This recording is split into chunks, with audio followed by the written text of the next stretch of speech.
Olympic खेल में भारत का पदक सूची में 71वां स्थान। गर्व का विषय, शर्म का विषय, विचार का विषय, या किस रूप में देखना चाहेंगे आप? तो मोहसिन रजा साहब मूलतः इस बात पर केंद्रित है कि खेल संघों ने बेड़ा गर्क किया हुआ है। खेल संघ खेलों पर कब्जा करके बैठे हुए हैं और जब तक एक कब्जा रहेगा तब तक परिणाम आएंगे नहीं। प्रदर्शन को लेकर यह आ रहा है कि अगर खेलों की पदक तालिका के आधार पर बात करें तो एक तरफ पूरा देश है, एक तरफ हरियाणा है। अगर हमने 6 पदक जीते, 5 पदक विजेता हैं, क्योंकि मनु भाकर ने 2 पदक जीते हुए हैं, तो उन 5 पदक विजेताओं में 4 हरियाणा से ताल्लुक रखते हैं और 1 पदक विजेता दूसरे राज्य से है। 3% पैसे पाने के बावजूद भी हरियाणा प्रदर्शन कर ले रहा है और बाकी राज्यों के संदर्भ में तो क्या कहें, हम छत्तीसगढ़ में बैठे हैं, एक खिलाड़ी ना भेज सके हम ओलंपिक में भागीदारी के लिए, जीतने के संदर्भ में तो हमारी कल्पना ही नहीं है। हम एक खिलाड़ी ऐसा ना दे पाए। 24 साल हो गए इस राज्य को कि एक खिलाड़ी ऐसा तैयार कर लेते कि कम से कम ओलंपिक में दिखाई दे जाता। हम इसी में मान लेते कि ओलंपिक खेला हुआ है। क्या कहते हैं आप?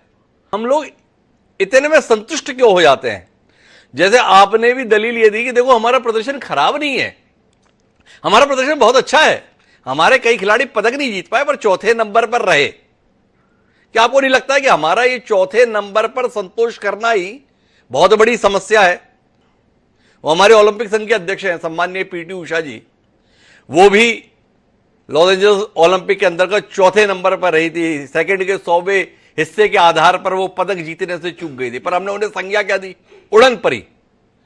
दूसरे देशों में लोग गोल्ड जीत रहे हैं तो ये संज्ञा नहीं पाते, हम चौथे नंबर पर आकर भी इस मुकाम पर देखकर खुश हो ले रहे हैं कि देखो कितना बढ़िया बात है।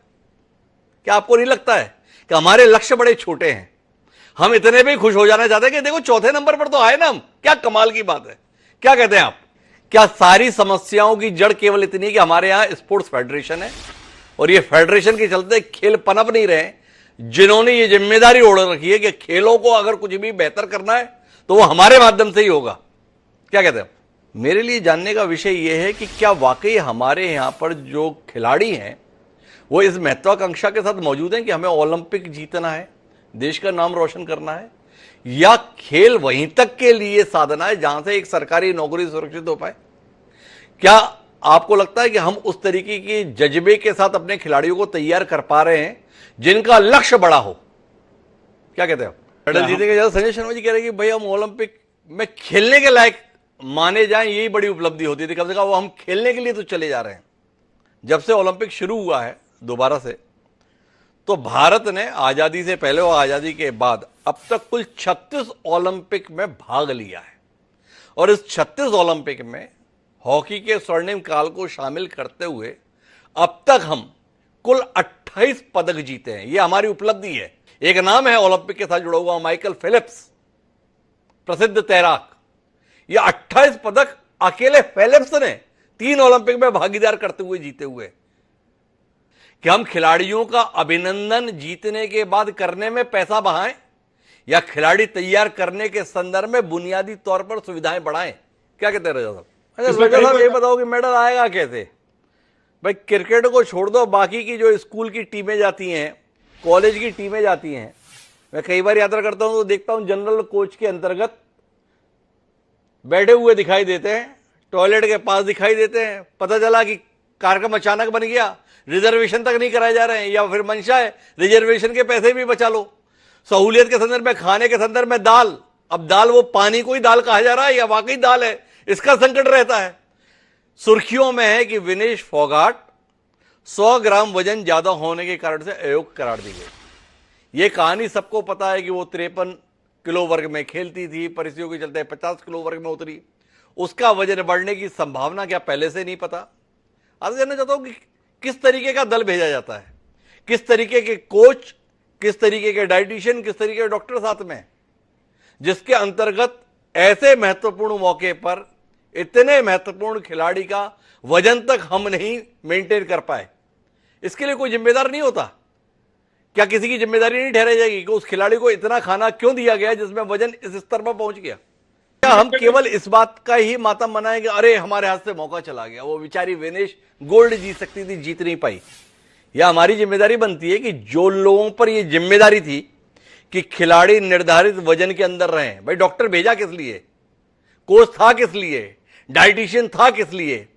क्या इस बात को लेकर कोई सवाल नहीं उठेंगे कि आप अपनी जिम्मेदारी ठीक से नहीं निभाए? अभी भी जो खेलों के संदर्भ में जब भी आयोजन होते हैं तो जितनी चर्चा खेल में मुकाबले को नहीं होती है ना, उससे ज्यादा चर्चा उसकी अव्यवस्थाओं को लेकर होती है। खिलाड़ी कहीं है, आयोजन स्थल कहीं है, रुकवाया कहीं और हुआ है, पता चला वहां नहाने की व्यवस्था ही नहीं है। डाइट के संदर्भ में अभी भी एक खिलाड़ी को, चाहे वो कुश्ती का है, मुक्केबाजी का या अन्य है, जो डाइट चाहिए, और प्रति खिलाड़ी जो डाइट के लिए राशि निर्धारित है, उसके संदर्भ में संजय थोड़ा रोशनी दीजिए ना। भाई हर एक का शेड्यूल होना चाहिए। हमें पता है कि ओलंपिक पेरिस के खत्म हो गए 2024 में, तो 2028 में ओलंपिक होंगे, 2032 में ओलंपिक होंगे, एशियाड है 2022 में हुआ, 2026 में होगा। नेशनल गेम से ही इन खिलाड़ियों को निकाला जाता है जो अंतर्राष्ट्रीय स्तर पर प्रतिनिधित्व करते हैं। क्या मजबूरी रहती है, क्या व्यवस्था रहती है, क्या संकट रहता है कि हम नेशनल गेम से भी सालाना विधिवत आयोजित नहीं कर पाते अपने कैलेंडर के साथ।